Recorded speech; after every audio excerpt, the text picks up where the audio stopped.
in the end to say that they were from this family.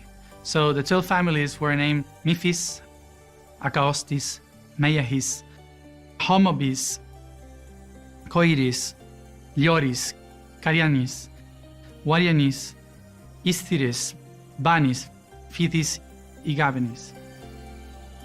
These 12 families were split in the main island, and a few of them used to live in the hills and another ones in the shore. So one of them started to become like sailors that connected the islands. The main connection of the islands was because of commerce. So they would bring in some foods and some minerals from different islands, but they had this law that prohibited to touch Africa. They said that Africa was ruled by giants, so they were not able to touch them unless they want to die. So there was all these stories that if they would touch Africa or Europe, the Nemnir or the Aesir will kill every human.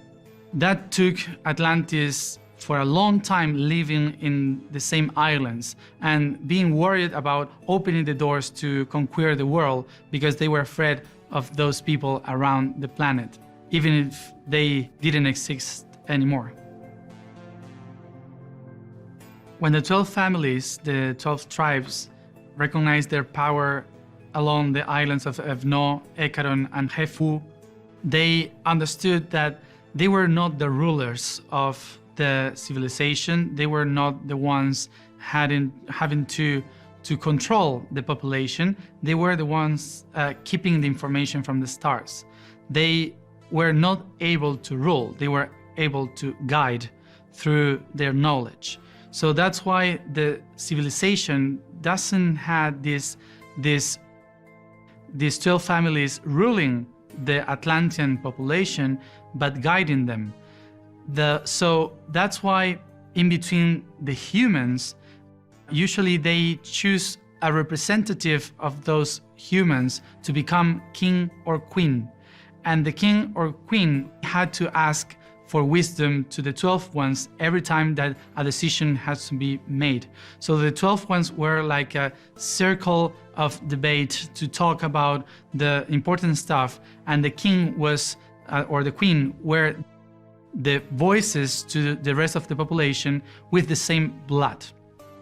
That's because for the Atlantean people, they thought that it was important not to become the same like their fathers and mothers, the Aesir.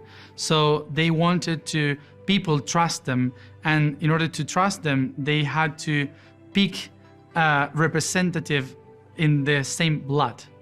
But the 12 families also had a representative in the skies, and these were the real blue ones, the Arturians that lived on Earth.